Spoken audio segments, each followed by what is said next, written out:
We're going to begin. Welcome. Again, Monday. I'm Ali Backman, Chabad in College Park. Thank you for joining in this wonderful journey. And today we begin the third book of the Rambam's 14-book set. The first two we finished, and hopefully you've been following along till now, so we should be excited that we finished two books, and now we're on our third. The third book is called Sefer Zemanim. Zaman literally means time. Some translate this as a book of seasons, but ultimately it's the book of Yom Tov, of Chagim, of holidays. And we're going to go through a number of special times throughout the year. So the first special time throughout the year is going to be Shabbat. We'll learn two different sets of laws relating to Shabbat. Then eventually we'll go into Passover, Sukkot, Rosh Hashanah, Yom Kippur, Megillah, Hanukkah, etc. And eventually how to make the calendar too.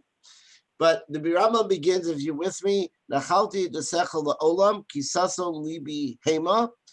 At the beginning of each book, the Rambam puts a pasuk, usually from Tehillim, from Psalms. He says, I've accepted all your mitzvot, your edut, your testimonies, as part of who I am forever.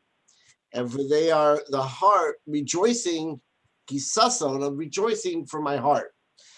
The reason this pasuk is chosen, Eidosecha Eidus, that generally we know the mitzvot are divided into three parts. There's Chukim, Mishpatim, and Eidus.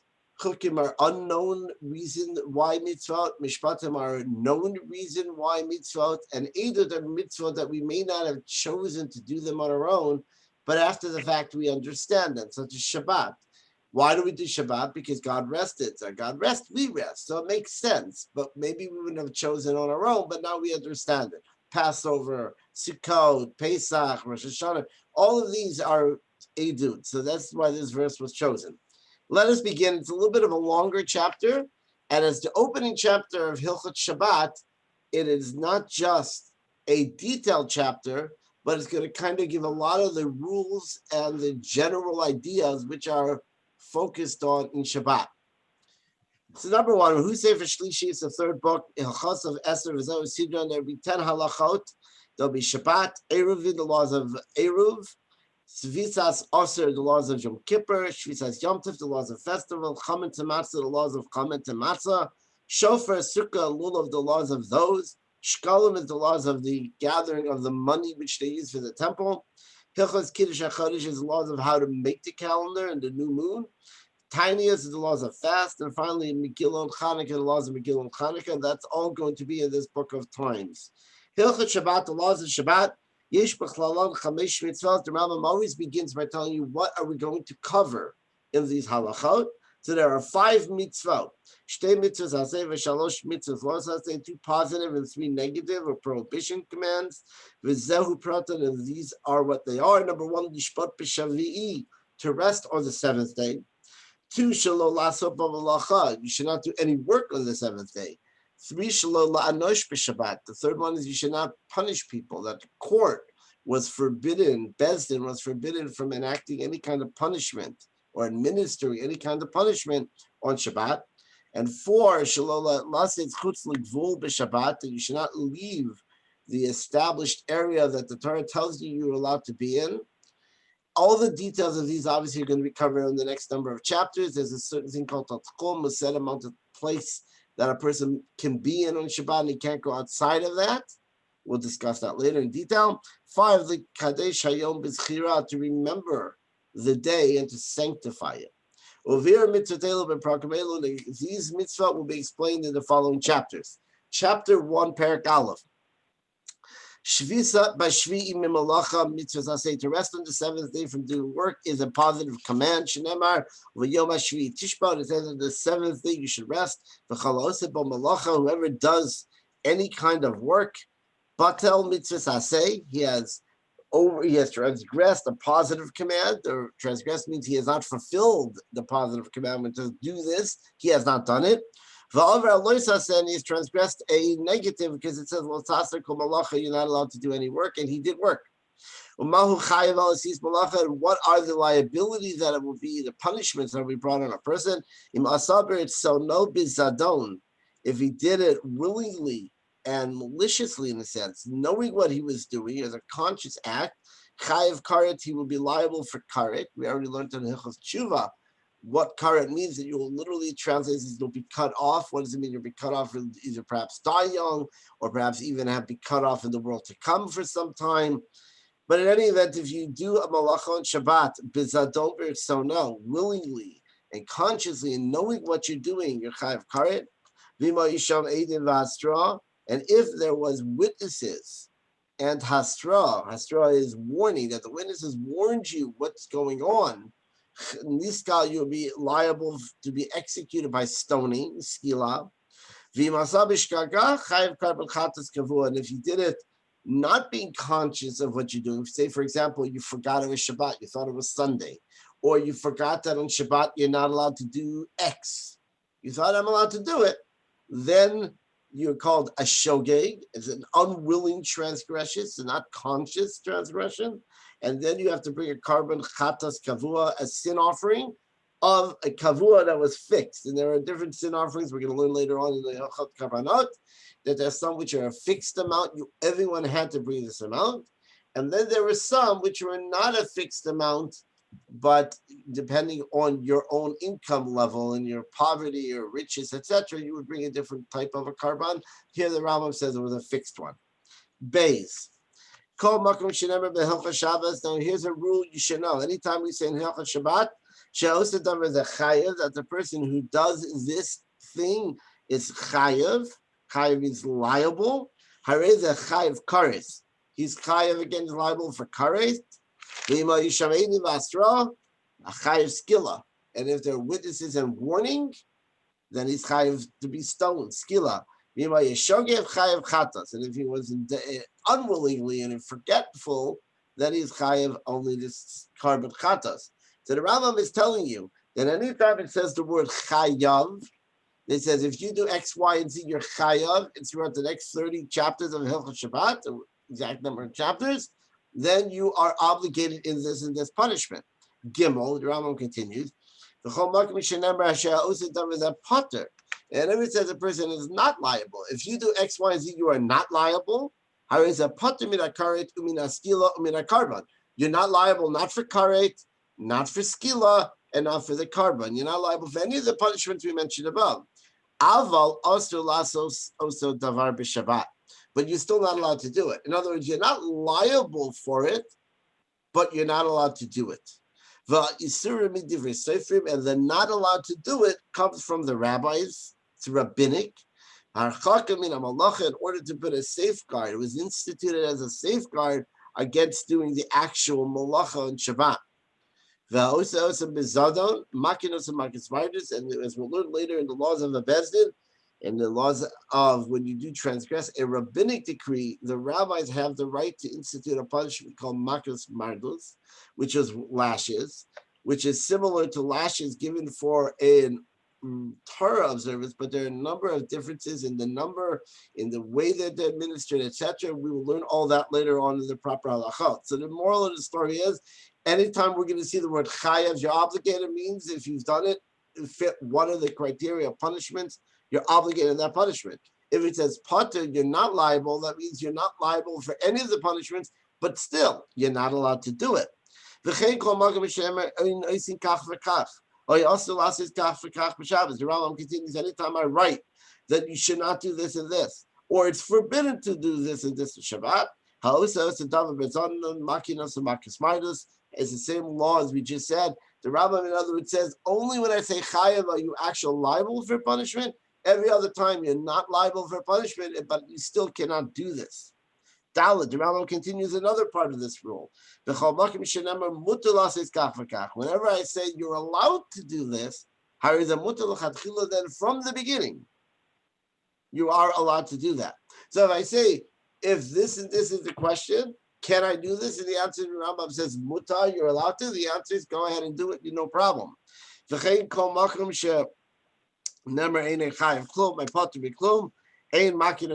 anytime the Rambam continues and it says you're not obligated at all, or you're putter, you're not liable from anything, in other words, you can move on from anything.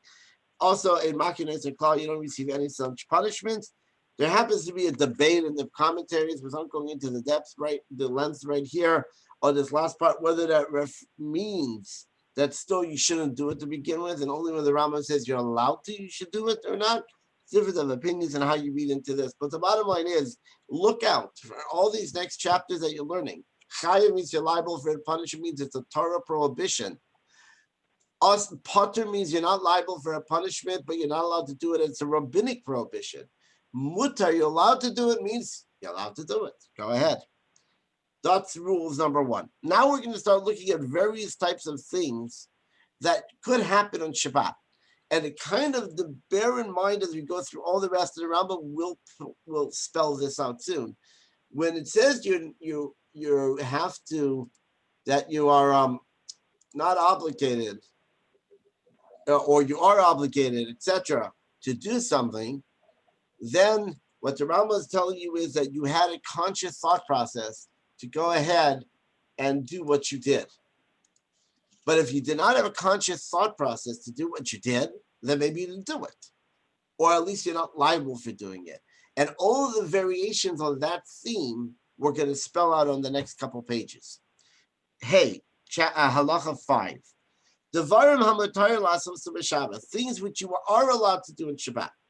Uvishas asiyasam efshi shetasa biklala malacha. And when you do this, there's a possibility that as an effect of what you're doing will cause a malacha, an act of work which on Shabbat to be done, the efshi shelotasa, and there's a possibility that it won't be done. So the Rambam will give some examples momentarily. If I did not intend to do the malacha, which might be a side effect of what I'm doing, and mutar, I'm allowed to do that. Kate said, what do I mean, the Rambam says? A person can drag a bed, a chair, a bench. On Shabbat. He's dragging it across his front yard.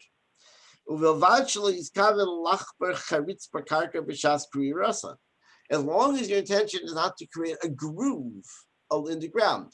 Making a groove in the ground is part of the planting process. Part of the planting process is forbidden. So if you take a shovel and dig out a groove to put seeds in the ground, that is absolutely forbidden. If I take a chair and I'm schlepping it along the front yard, it's a little heavy for me, there's a possibility that this chair will make a groove, and the possibility it won't. How hard is the ground? How strong is the chair? All the variables that go into this. So the Rambam says, since my intention is not to make a groove, and since it's not an absolute that it's going to happen, I'm allowed to do it.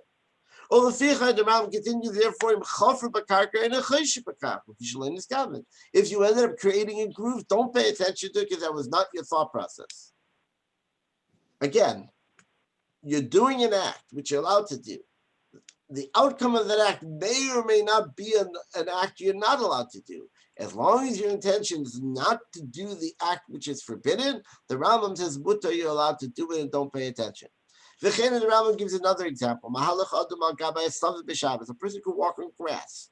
What happens when you walk on grass? Sometimes the grass can get stuck between your toes or on your sole of your shoes, if you're wearing shoes or slippers, etc., and can tear it up. And you're not allowed to tear up. That's one of the process of planting, is that at the end of the process of planting, we tear the produce, and we take the produce off of the tree and off of the ground. We disconnect it from the ground. You're doing the same to the grass. But the answer here is, you're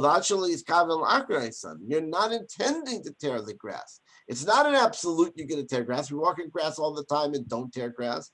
Here, one time you walked in Shabbat and you looked down and you saw that there was grass only attached to your shoe.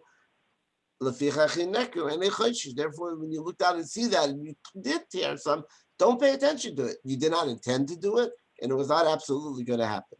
The Rambam continues. And there are certain kind of herbs or something that people used to wash their hands with. And sometimes these products could take off the hair on your hand. Taking off the hair on your hand could be another issue that we were concerned with on Shabbat, as we'll get to later in the details. The Rambam says, you didn't have intention to remove any hair. So therefore, if the hair is removed, don't pay attention, no consequence. Pirza de Chuka, the Rambam says another example. If you're walking through a tight doorway, in the olden days, they had brick and walls that were kind of cemented of bricks and rocks up in the wall.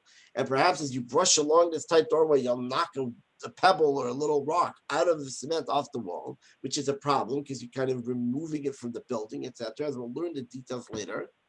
The Rambam says, but since you did not intend to do it, it's not an absolute it's going to happen. You can go through the doorway. In any similar case where you did not have the intention to do what you're not allowed to do, and it's not an absolute, the Rambam says you can go ahead and do it. Rule number 1. Rabbi. Yes.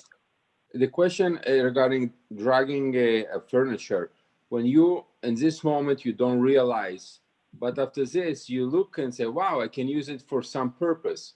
In this moment, after Shabbat, you look at something and say, wow, it can be used. So what happened in this case? That's not a problem because you did not intend it when you did it. Okay. In other words, now, by the way, another rule which we've been saying from the beginning of Rambam, you really should not necessarily paskin, should not come to your absolute action in Shabbat because there may be different opinions in Shulchan Aruch in these different scenarios that we're going to talk about. This is called Malacha She'ena Miskavin. And there are various situations that may be discussed in Shulchan Aruch. But from the Rambam's perspective, if you did not intend to make that groove, you have no consequence for making a groove. You come back a day later and there's a made groove, you can use the made groove. But if you get in your head that, oh, you know what, I'm not going to intend to make the groove, and I'll make the groove, and then I'll come use it, that's a problem, because then you really are intending to make it while making believe you're not. Correct. Yeah. Okay? Yeah. Halacha Vav, the second rule. Asa Maisa v'nasas b'klola melacha shavadei ta'asa b'shvil Asa Maisa. We were talking now in rule number 1 that you did an act and maybe it will make a groove. Let's say maybe it won't make a groove. But what about if I have a scenario where it's absolute? If I do A, absolutely B will happen. What about then? So the Rambam says, Ava Bishalon is Kavinla, even though your intention was not B, your intention was not to affect the side effect if you wish. Chayav, you're obligated. You're liable minat Torah. She'adava yedua, for it is known, she afshish leitasa oisim malacha. And we know that it's impossible that won't happen. Here the Rambam gives a brilliant example, which has become a classic Gemara, I mean, it's from the Gemara clearly, but it's become a classic expression some of you may be familiar with. Kate said, how so? Somebody needed the head of a chicken for his child to play with. Instead of having teddy bears, I guess at some point in life, they gave them heads of chickens. So he takes a chicken from his backyard, he cuts off the head on Shabbos. Even though at the end of the day, his desire is not to kill the chicken. Chayav, he's obligated. For it's known. It's impossible to cut off the head of a chicken and it will remain alive. So therefore, your action, you can't separate what's going to happen by your intent saying, oh, I didn't intend it to happen, because it's an absolute. But the death of this chicken has come because of your action. And anything similar. So rule number 2 is, if I do not intend to do something, but I absolutely know it's going to happen, then I'm liable. And what I'm saying about the expression is, you may have heard the term psik resha, v'lo that if you chop off the head, psik resha, v'lo it won't die. Throughout Hilchot Shabbat and other places, when we want to use an expression that you're going to do A, absolutely B is going to happen. So who are you to think that it's not going to happen? The expression from this story has come out to say to them, it's called a psik resha. It's cutting off the head. What do you mean cutting off the head? Cutting off the head, of course the chicken's going to die. And that has become a general rule that we can only separate the outcome, the effect, when it's not an absolute. But if it's an absolute, you can. So for example, perhaps you could take a modern day example. You have a refrigerator that has a light bulb. And you say, I need to take out the milk. So I'm going to open the fridge door and take out the milk. But the fact of the matter is, instantaneously, when you open the fridge, the light bulb's going to go on. Why? Because the switch is created in such a way that as the door moves, it opens. So you can't say, I didn't intend the light to go on. I don't want the light to go on. Perhaps that would be a psikresha, that your action absolutely is going to cause a second action to happen. And again, these are rules, and the Rambam will apply them throughout the halacha we're going to learn later on. And again, Shulchan Aruch and commentaries take this further and further into when and where and how you apply these rules. But rule number 2, if you do something and absolutely will affect the next thing, you're obligated for the next thing. You can't say I didn't have an intention. Zion. Now we're going into 7. Rule number 3, if I do an action on Shabbat, even though I don't actually need the action I'm doing, I'm still chayiv, I'm still obligated. What does that mean? The Rambam continues case on how so. He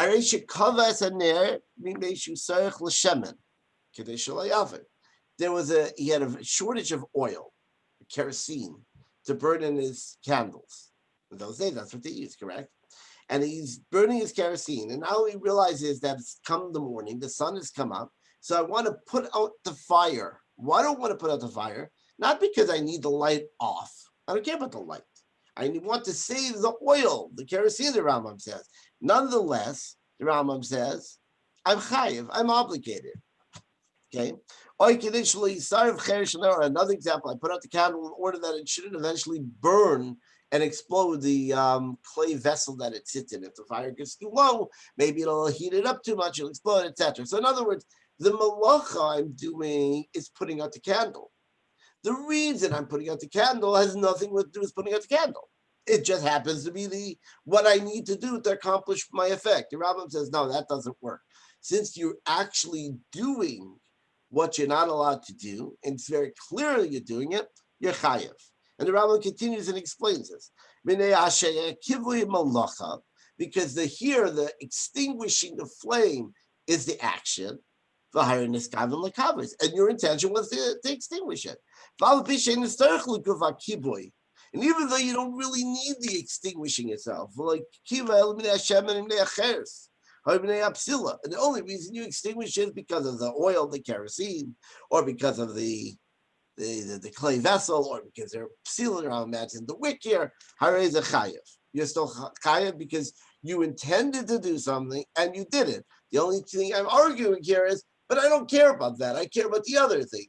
The Rambam says that argument doesn't stand. And the Rambam gives another few examples. And remember, these will be discussed later in more detail. But if someone picks up a koitz, is like a splinter, a dangerous piece of wood, so to say, in the public domain where you're not allowed to carry more than dalet amos. Again, we're going to learn all this later, but we're not allowed to carry in a public domain. It's the Erev and all that. Get to it later. And you picked it up and you carried it. Or I saw a coal that rolled out of a fire and now it rolled into the street and it's still a burning ember. So I want to step on it and put it out in order that others should not be injured by it. Chayev, I'm chayev. Why? Why am I obligated? Because I'm doing the act I'm intending to do. I'm only arguing that I really don't care for the act I'm doing. I care for the other reason. The Rambam said that doesn't work. What should you do in that case? Great if it's something around it, stand around it. Obviously, don't want to let people get injured, but you're not allowed to put it out, the Rambam says. And again, the details of all these halachot will be spelled out in the proper methodical order the Rambam will take us through. The Rambam continues, you don't need the actual extinguishing or the actual carrying, which is the act there by the splinter, but you only want to do is remove the danger. You're liable. Same thing applies to any other similar circumstance. Ches. Now we're going to go on to another twist in a rule.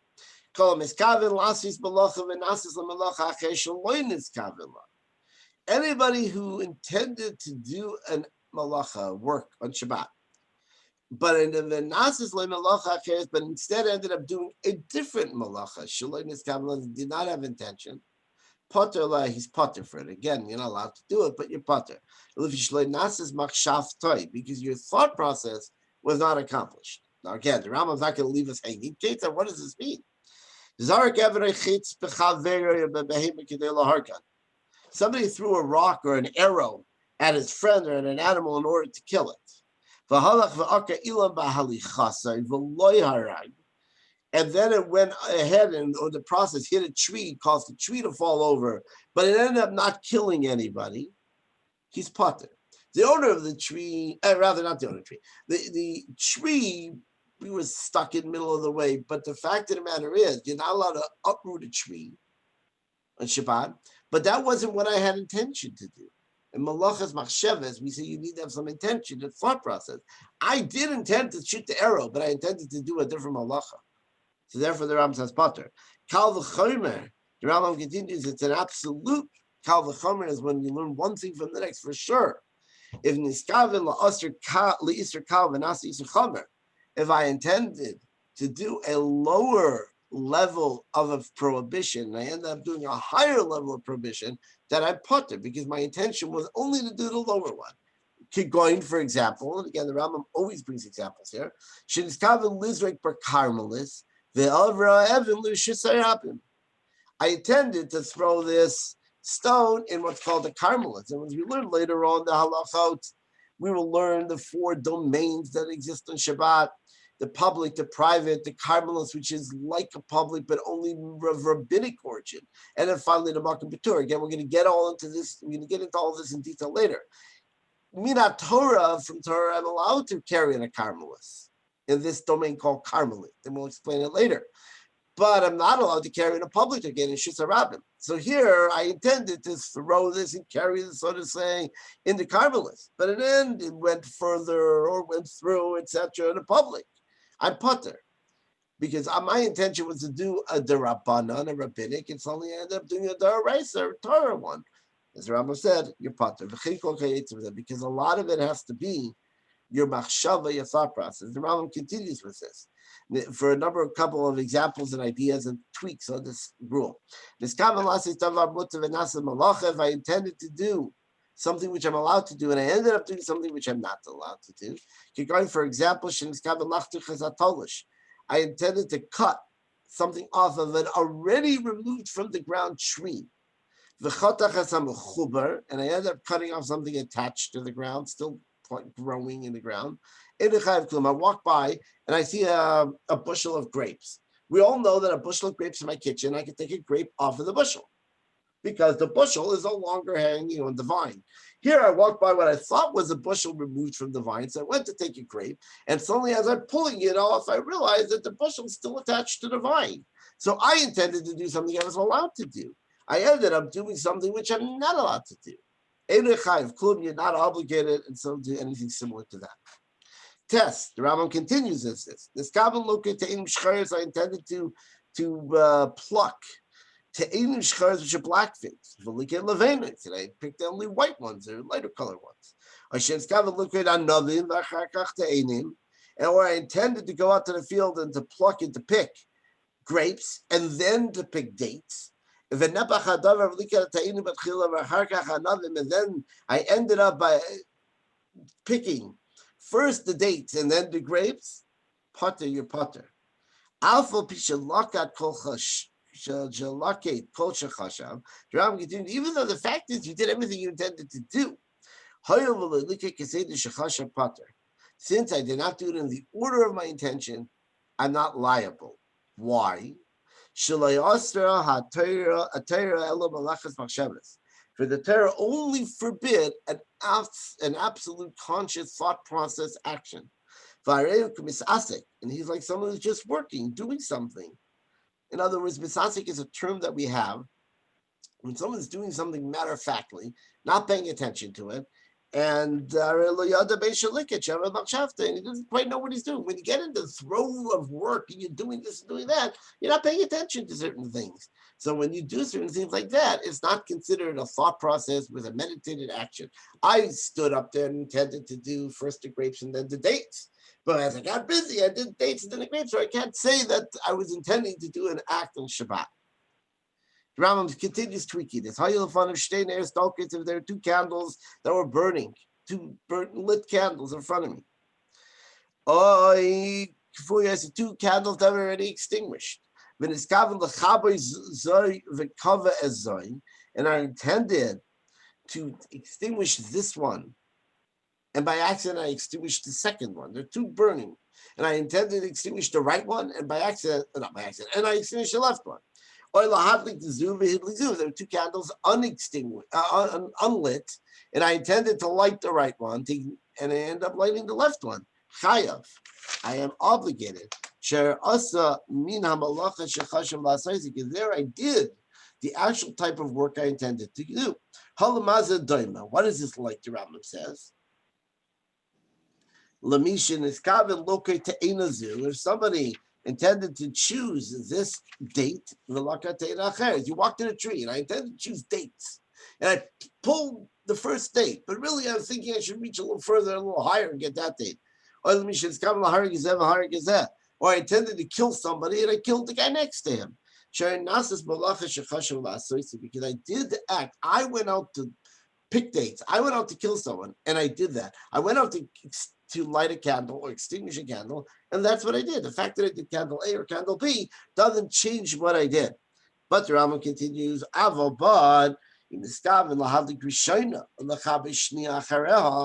if my thought process was so particular that I said, really, I'm going to first light the first one and then extinguish the second one afterwards. And then it ended up being the opposite. In other words, and the commentators spend a lot of time trying to differentiate between these and these, and even the next one becomes more of a conversation as well. Depending if my thought process was so detailed, what I wanted to do in what order, or my thought process was I want to do Malacha X. If I wanted to do Malacha X, I went out to pick te'enim, pick dates off a tree, and I picked this one or that one. I'm picking dates. But if I intended to pick this and this first, and then this one, then it's a different story. To light this one and extinguish this one in an order, it's different. But the Rambam continues, Kava zu v'hidlik zu b'neshima achas. What if I extinguish this one and I kindle this one in one breath, and many at the same moment, somehow that happened? Chayiv, then our Bible,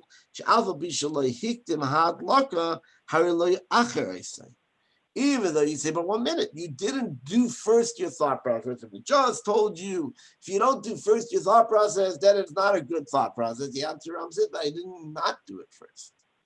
I didn't delay it. It happened at once. Was it 1 moment? Therefore, I'm obligated for and here the Rambam is making a summary of some aspect of all this. If you do an action kimisasik, like I said before, sort of without specific intention, but casually just doing it, you need in the Torah to say malachas machshavas. You need to have a deliberate thought process saying you're doing X and Y. Now again, these are general rules. Bear them in mind as we go through the halachas, and we'll play them each out as we go a little further. Yud Beis. This is a little bit of a longer chapter. I hope you guys can bear with me. It's 1:35 already, but I'm going to keep going until the end. Yud Beis 12.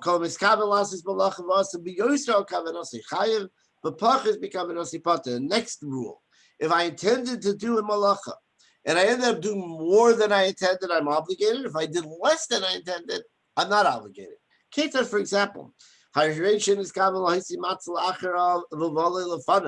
I intended to carry a package on my back, and I ended up carrying it on my front. I'm obligated. Why? What's the difference? My intention was less of paying attention. Something you put in your back, it's much easier to be pickpocketed, much easier to be taken off your back, stolen. You're not paying that much attention. Contrary to what our kids think, we don't really have eyes in the back of our head, right? But when I put it in the front, And that's what they tell you if you're traveling. Make sure you keep your passports and your wallets in your front pocket or your back pocket and all that, right? It's a shmira ma'ula, it's a better heat. So therefore, I intended to do something, and I did not, the Rambam says, do it. But if I upgraded it, the Rambam continues the next one. But if I upgraded it and did better, then I'm chayav. If I intended to put it in the front of me and I ended up putting it on the back, potter. Then I intended to carry it in a better watched position, a more protected position, and I end up taking it in a less protected position. Yud Gimel 13. And the Rambam continues a number of these questions, ideas, and these rules.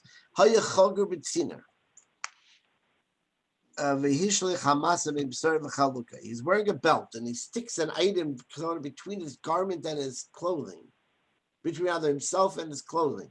Sorry, his flesh, between himself and his clothing. Whether he put it in the front or the back, he's chayiv.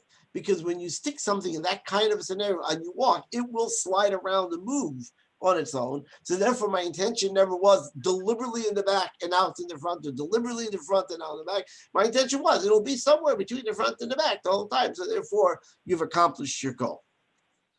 Yudalad 14. Another rule. Whoever set forth intentionally to do a malacha prohibition, a work of prohibition on Shabbat, a forbidden prohibition. He begins it. The Asa Kishir, and he did the required amount to be obligated in that malacha. As we learned the halachas, we learned that each malacha has an amount. If you do less than the amount, you're not obligated because you didn't accomplish it. If you do more than the amount, you are obligated. Okay? Doesn't mean, by the way, you're allowed to do less than the amount. It just means you're not liable for punishment. But here, the Rambam says, if you begin it and you did the right amount, chayiv. Even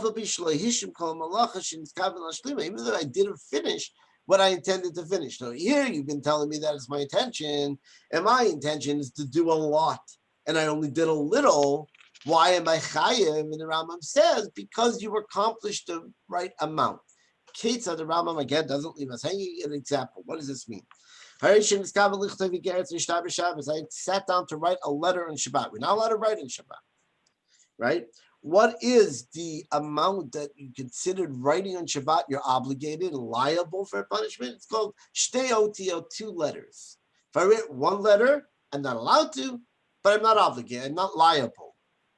But if I write 2, I'm liable and I'm obligated and having transgressed. So I sit down to write a letter, and a letter is usually a page. You have 200 letters. So we don't say to the person, we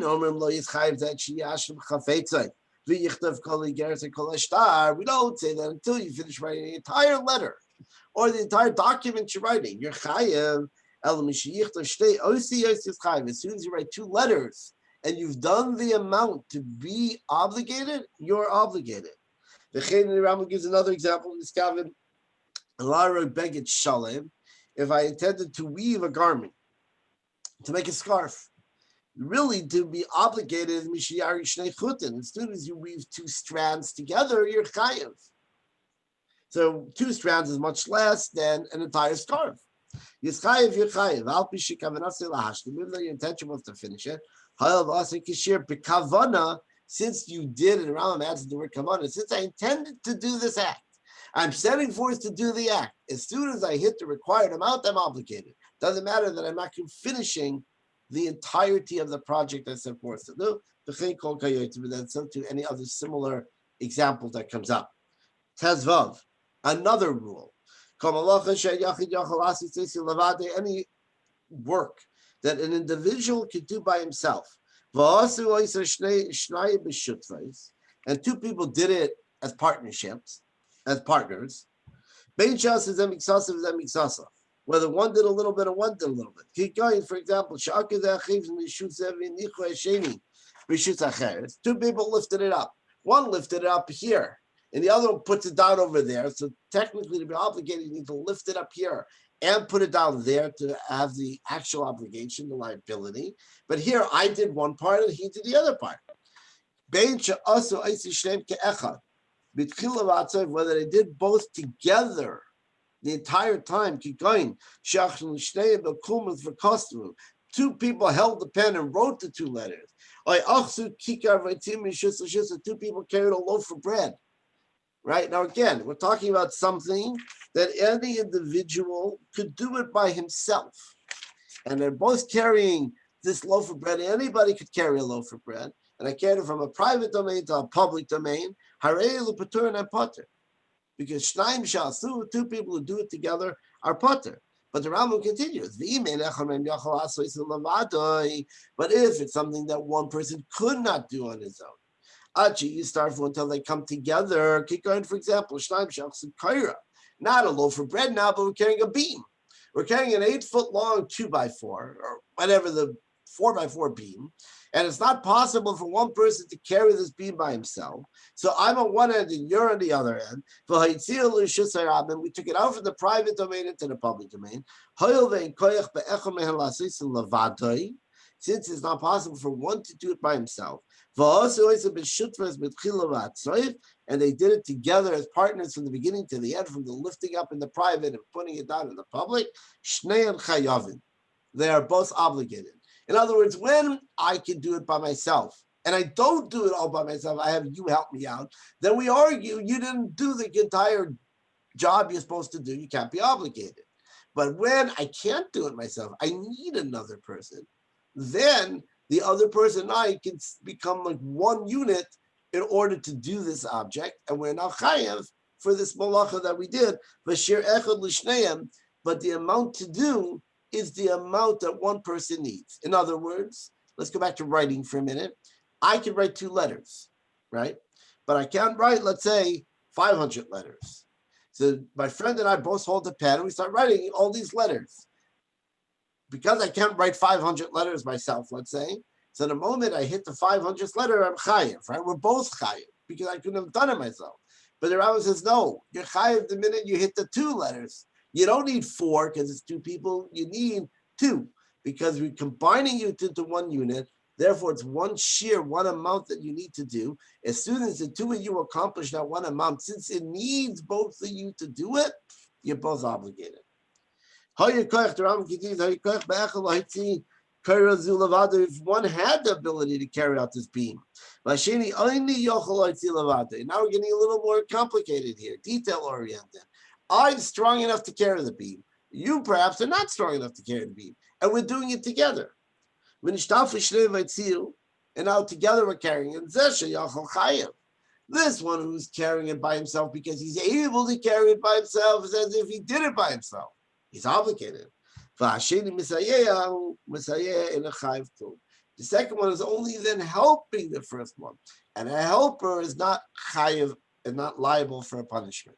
It's not that we suddenly say they're partners and they're doing this together. We're saying one guy is doing all of it because he has the ability to do all of it. And the second person is just a helper. And a helper is not chayiv, the Rambam says. 17, another rule. Whenever you do something in a destructive manner, you are pater. You're not liable. Kesa, what does this mean? If somebody injures his colleague, his friend, or a behemoth, an animal, in a destructive way, or if he rips or breaks something, or rips clothing, or he breaks kalim, vessels, utensils, he smashes things. He goes on this rampage and he smashes things. How is it potter? Because destruction is not a malacha machshavah. It's not a thoughtful action. By the way, again, stay tuned because the Rambam will later on in the laws of breaking things detail some more of what we're talking about, a little bit more in detail. Now we're giving the general rule. If I dig a pit and I only need the earth that I'm digging out of the pit, I don't need the pit. You're digging a pit in the middle of a front yard, in the middle of the street, that's destructive. It's going to cause destruction.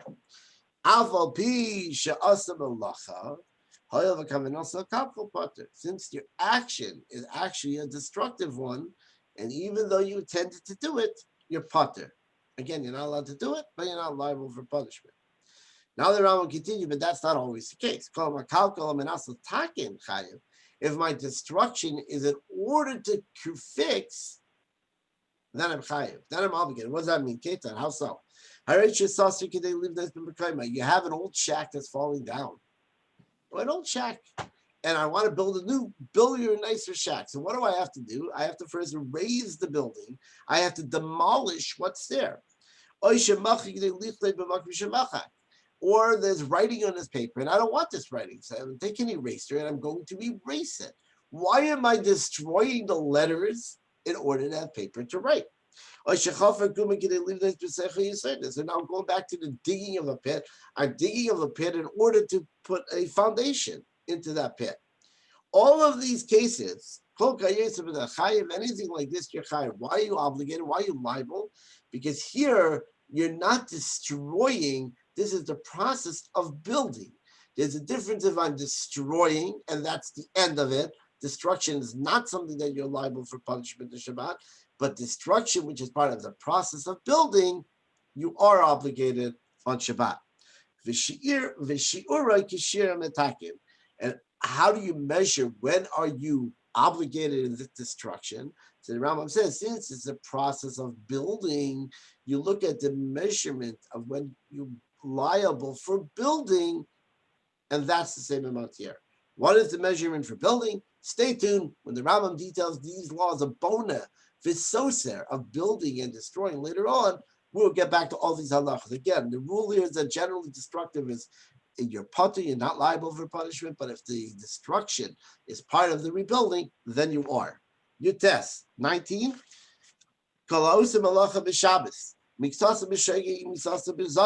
anybody did a malacha on Shabbos, you did an act on Shabbos, partially unintentionally and partially with intention. It doesn't matter which came first. So for example, I started doing something I didn't know was forbidden to do in the Shabbos. In the middle of doing so, I says, hey, you're not allowed to do that. So I began unintentionally. I'm ending intentionally, or vice versa. I began knowing I wasn't allowed, it was Shabbos, and then as I got busy, I forgot, and I continued doing thinking it was Sunday, or whatever. Potter, you are potter. Unless, the Rambam continued, unless the amount that you did willingly and consciously was the amount to be chayav. So, for example, you're writing, we said before, it's 2 letters. If I wrote 4 letters, and 2 of them I did unintentionally, forgetting it's Shabbat, and 2 of them knowing it's Shabbat, I'm chayav. But if I do 3 letters, 2 of them not knowing it's Shabbat, and then I did 1 knowing it's Shabbat, I'm not chayiv. I'm not liable for punishment because it has to be kula mitchila v'ad seif bezadin. It has to be intentional from the beginning till the end. And then you'll be chayiv, as we said at the beginning of the parak, for karet or skila, whichever punishment you're liable for.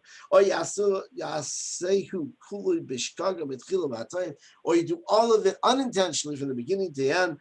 And then you'll be chayiv a chatas kavur, your sin offering. So the number of rules we went through, kind of feel free to look them over, bear these in mind because they're going to come out many times throughout the halachas as we go forward from here in the detail of the halacha. And with that, we finish Parak Aleph. Rabbi, so practically